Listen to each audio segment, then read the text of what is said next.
Hey, where are you? What are you doing? My mom is in trouble. The voice on the answering machine message came from my husband. My mother-in-law had collapsed and had to be rushed to the hospital by ambulance. When I opened the wardrobe in my mother-in-law's room to prepare for her hospitalization, I saw an unbelievable picture of my husband and sister-in-law. When I saw the picture, my mind went blank and I ran to my parents' house to escape. It had been 3 years since I met my husband. I had been deceived for a long time. My husband did not love me. He just wanted a wife. I could never forgive him. So I decided to divorce him. My name is Sarah. I'm 32 years old and I work at a beauty salon. 4 years ago, I was in a hurry. My friends and colleagues from school were getting married one after another. I wanted to get married while I was still in my 20s. I was tired of hearing about husbands and children from my friends who were married. My friends may not have meant to belittle me, but although I listened to them smiling, there were times I cried on the way home. I was so envious. I hadn't had a boyfriend for a while, and I wondered if I would ever get married. Such thoughts made me feel gloomy and impatient. I had 2 years left in my 20s, so I decided to start marriage activity with all my heart. I think I did most of what I could, such as dating apps and marriage activity parties. I met a lot of people, but it was difficult to meet the right person. The person I liked was not marriage-minded and never got to the point of a relationship. I don't think I have high ideals, but it doesn't work out. I've only ever had friendships and then relationships. I was struggling with the difficulties of marriage activity. In the meantime, my friends were getting married one after another, so I decided to register with the marriage agency. It was expensive, but I thought that there would only be people I really wanted to marry there. That's when I met my husband, Ken. He was 5 years older than me and a refreshingly handsome man working for a prestigious company. It was a wonder that he wasn't married, and from the moment I saw his profile, I knew he was the only man for me. I signed up because I wanted to get married as soon as possible. That's what my husband said on the day we first met. Me too. Nice to meet you. I thought he was a refreshing person, just like his profile, polite and nice in the way he talked to me. I appealed to him like never before. I told him that I didn't have much education or work experience, but that I liked doing housework. I'm too busy with my work to take care of the house, so I want to marry someone like Sarah, he said with a smile. I was flattered and so happy. Finally. I actually live alone with my mother. She has a chronic disease, so I can't leave her alone. If we were to get married, I think I would ask her to live with me. I hope you will consider that as well, he explained politely. I was a little surprised, but I felt that he was sincere in telling me in advance, rather than suddenly telling me after we get married. In my work, I've often dealt with female customers of all ages, so I'm used to dealing with older women. I'm rather good at it. I didn't know what kind of person my future mother-in-law was, but as long as she would meet me, I thought living with her would not be a problem. More importantly, I wanted to get to know Ken better. He seemed to like me and we were able to go on a few dates. The more I met him, the more I thought he was a gentleman and a nice person. I was also able to sit in one dinner and meet his mom. His mom was petite and very pretty. Sarah, you're a lovely lady, and you're too good for Ken. I know you might be nervous about living with me, but you don't have to worry about me.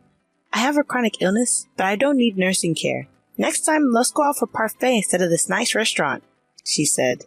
She has a high voice, speaks in a relaxed manner, and we share a love of sweets, so I thought we would hit it off. I no longer felt uneasy about living together. Ken said that he wanted to get married right away, and we started dating on the premise of marriage. Ken was a busy man, constantly working, but he made time for me. We went on trips and spent a lot of time together. Even after seeing his face right after waking up, my impression of him was still the same as it was when I first met him. He was refreshing. The more I saw him, the more I liked him. His mom and I became such good friends that we even went out for sweets together. She takes a lot of medication, but she's full of energy and young. I was worried about her though, because she has to wait in line at popular restaurants. Don't worry, I'm looking forward to it. I can't wait to taste food so good that I have to wait in line, she said with a big smile on her face. Treating her like a friend, I sometimes forgot about the age difference in their relationship. She told me that her mother-in-law had been divorced twice and that she had had some difficulties when she was younger. We dated for around 6 months and then got married. I was happy that we were able to get married just barely in our 20s, and from the bottom of my heart, I was glad that I had worked so hard on my marriage activities. We quickly registered our marriage and began preparing to live together. Then one day, my husband told me there was something he needed to talk to me about. I wondered what was going on and had a bit of a bad feeling about it. I never told you this before, but I have a sister, Hannah, who is not related to me by blood. At first, I didn't quite understand what he meant. Hannah was my husband's stepfather's daughter. My mother-in-law and father-in-law divorced 5 years ago. My father-in-law is dead and Hannah has no family. My mother-in-law and Hannah don't get along well, so she never comes to my in-laws' house. But my husband says he's worried about my sister-in-law, who has no family and keeps in touch with her. I'd like to invite her to the wedding, but my mom hates her and is against it. But she means a lot to me, and I want to introduce her to you at least once, he said. I was worried about what kind of a person my mother-in-law, who was so kind to me, would hate. But I could see how much my husband cared about his family, so I decided to meet her. Nice to meet you, Sarah. I'm Hannah. She was a very beautiful and flamboyant-looking person. She said she worked at a bar. I couldn't believe that my mother-in-law disliked her. She was not at all unpleasant and cheerfully made the occasion more enjoyable. When Ken was in middle school and I was in high school, we started living together. Isn't it like a comic book that we suddenly became a family? Hannah, what do you mean, like in a comic book? I was a nervous teenager. Hannah told me stories about the days she lived with Ken, and Ken would make fast-paced quips about her stories. Perhaps because they were so beautiful, they seemed like a perfect couple. I could tell that she was very dear to my husband. Sarah, I'm sorry I couldn't make it to your wedding. Be a good wife, Hannah said to me as we parted. Don't tell my mother about today. If she gets angry, it will be a pain in the butt, Ken said on the way home. I don't know what kind of conflict there is between my mother-in-law and Hannah, but I don't think it's any of my business. I decided not to tell anyone about my meeting with Hannah and kept it to myself. And so life began for the three of us. Ken was still busy with work and came home late every day. Sometimes, when he had a day off, he would go out with my mother-in-law and I, just the three of us. I was also working, so I did the housework in cooperation with my mother-in-law, and sometimes we went out to eat sweets or see a movie together. By all accounts, we were a happy family. I was a little worried about my mother-in-law because sometimes when she wasn't feeling well, she would sleep all day. I tried to keep in touch with her frequently while I was at work. The only thing that bothered me when we started living together was that Ken was always looking at his phone. He's almost always on his phone doing something, except when he comes home and is eating. He seems to bring his phone into the bath as well. At first, I didn't mind because I thought maybe he was addicted to playing games, but it was so much that I began to worry about it. One time, he called me to say he was heading out, and I called him back because I wanted him to get me something at the convenience store, but his phone was engaged the whole time. I couldn't get through to him on the phone, and then he came back. Ken, I've been calling you all day, I said. Sorry, I got a call from the company, he said. We had just gotten married, and I didn't think it was possible that he was cheating on me, but I couldn't help but be curious. My mother-in-law didn't seem to be bothered by it, as if it was a normal occurrence. One day, I felt bad, but I glanced at the screen of his phone and saw that he was texting someone. It seemed that they talked often. One night, Ken came home late, and I wondered who he was talking to in the middle of the night. Hey, who do you always talk with in the middle of the night? I asked, pretending to be silly, after my mother-in-law went to bed. Ken seemed unbothered by my question. It's my sister. Did you suspect me of cheating on you? Ho ho ho. Don't worry. He laughed. I laughed along with him and thought I had lost it by worrying too much. From then on, I didn't care how much he was on his phone. But he was always busy with work and didn't have much time to spend with me. And I was a little uncomfortable with him spending nearly all his free time with Hannah. 2 years later, life with the three of us was going well. My mother-in-law and I would always visit the sweet store whenever it opened. Today's pancakes might be the best pancakes of all time. I was thinking the same thing. I can't wait to try them with you. If a stranger saw us, they wouldn't think we were mother and daughter. I never once felt self-conscious about the fact that we lived together, and I loved my mother-in-law.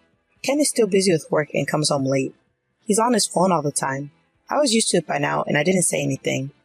I'm not asking him to do the housework, but I did accumulate small complaints that if he had time to contact Hannah, he could at least put the socks he took off in the laundry.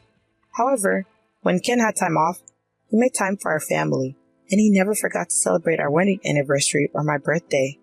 Although there were small complaints, We were still a happy family. Then one day, my mother-in-law was sick and spent the day in bed. I was worried and went to check on her several times. She seemed to sleep quietly during the day, but in the evening, "Sarah, I'm in pain," she complained. She was breathing hard. I called an ambulance in a hurry. The ambulance arrived immediately and I rode in it to the hospital. I was relieved when I found out that she wasn't in critical condition. I called Ken to let him know that she was going to be hospitalized for a while. He left work early to go to the hospital, and I decided to go home and pack to stay with my mother-in-law in the hospital for a few days. Upon returning home, I opened the wardrobe in my mother-in-law's room to prepare her insurance card and personal seal.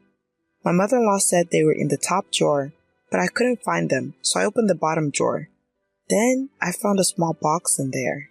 I opened the box thinking it might contain an insurance card and found a large number of photographs in it. I was so shocked when I saw them that I went to the bathroom and threw up. There were pictures of Ken and Hannah in it. It wasn't a picture of them as brother and sister. It was a picture of them as lovers. They were holding hands and kissing each other, and I felt sick just looking at a few of the pictures, so I closed the box. It was painful to think about the fact that he had been in close contact with Hannah up until this point. My mind went blank, and the next thing I knew, I was running to my parents' house with that box in my arms. At my parents' house was my mother, who was surprised to see me. When my mother saw what was in the box, she hugged me. After crying for a while, she saw that I had calmed down. "These pictures of Ken and another woman. Is he cheating?" she asked me. My mother was surprised when I told her that it was Hannah and that it was in the wardrobe in my mother-in-law's room. I hadn't even told my mother that I had a sister-in-law. "I can't live with him anymore," I said to my mother. She said, "Of course you can't live with him. I can't allow it." My mother was also angry. When I looked at my phone, I found a lot of incoming calls from Ken and a voicemail message that said, "Hey, where are you? What are you doing when your mother is in trouble?" The message was an angry one. I thought, I'm the one who should be angry. I turned off my phone that day because talking about it would remind me of the pictures and make me sick. The next day, out of the goodness of my heart, I contacted him. "There's something I need to talk to you about this evening. I'll be there with my mother, so please call Hannah," I told him. "Thank goodness. She's alive. I wondered what you were going to say when my mother was in trouble." He started blabbing on and on. "Please do. I'll see you at night." I hung up the phone. As soon as I hung up the phone, I went to my mother-in-law's hospital room. "Sarah!" My mother-in-law looked at me happily and called my name. "I'm sorry you're not feeling well, mother-in-law, but I wanted to hear the truth." I opened the box I found in my mother-in-law's wardrobe and showed it to her. Then my mother-in-law began to shed tears. "Sarah, I am so sorry, Ken. He has an older sister. She's the stepdaughter of my ex-husband, and 5 years ago, she told me that they were lovers. Even though they're not related, they're both my children. I told them I couldn't allow that to happen. Hannah got angry and left the house, and I never saw her again. I should have told you. But they're old photos, don't worry. I don't even know what Hannah is doing now, and I'm sure she's not in contact with Ken," she said. My mother-in-law had straight eyes and didn't look like she was lying. Ken is still in contact with Hannah. In fact, he introduced me to her once, years ago. When I said this, my mother-in-law shed another large tear. "But you're already married." "I'm sorry. You did nothing wrong, but I can't be a family with Ken anymore. I'm going to divorce him." "Don't apologize to me.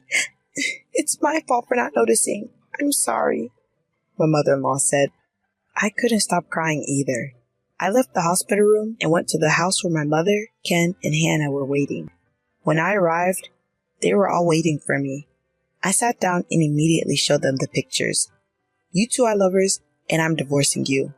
Ken didn't seem offended and said, "Oh, yes. Yes, that's right. Me as a family member and me as a lover are two different things. You were happy as a family, weren't you? Mom was happy too. What's wrong with that? We don't have to get divorced," he said with his usual fresh smile. Hannah, too. "I'm sorry I didn't tell you, but I have no intention of destroying your family. I don't think divorce is necessary," she said. I was trembling with anger as I listened to what they were saying. Don't be silly. This is cheating. How can I be family with someone like that? I yelled at them in a loud voice. Well, don't be so loud. If you want a divorce, that's fine. I've done my duty as a family member. Since you're the one who initiated it, it's an amicable divorce. Ken said something I didn't understand. What? What's amicable about this? This is a huge betrayal. I'm going to charge both of you alimony. Oh, okay. That's fine. I'll pay as much money as you want. In return, don't tell my mother. As for the reason for divorce, let's just call it a personality conflict. I've already told your mother everything. She was crying. I told her we're getting a divorce. What? Why would you do that? Hearing my words, he lost his composure and shouted loudly. Hannah too. Why did you tell her? She cried. My lawyer will contact you about the alimony, so goodbye. With that, I left the house with my mother. My mother said, You did a great job. She hugged me. I cried loudly into her chest. Now I know that Ken didn't care about me from the beginning. He just wanted a wife to reassure his mother. I wanted to marry him too, and maybe we were happy as a family, but I can't forgive myself for not knowing that I had been betrayed ever since we met. I'm glad that I realized it now and was able to get a divorce. Later, through my lawyer, the divorce was successfully finalized. I requested alimony from Ken and Hannah, but Hannah didn't have any money and was angry at Ken for only paying his share of the alimony.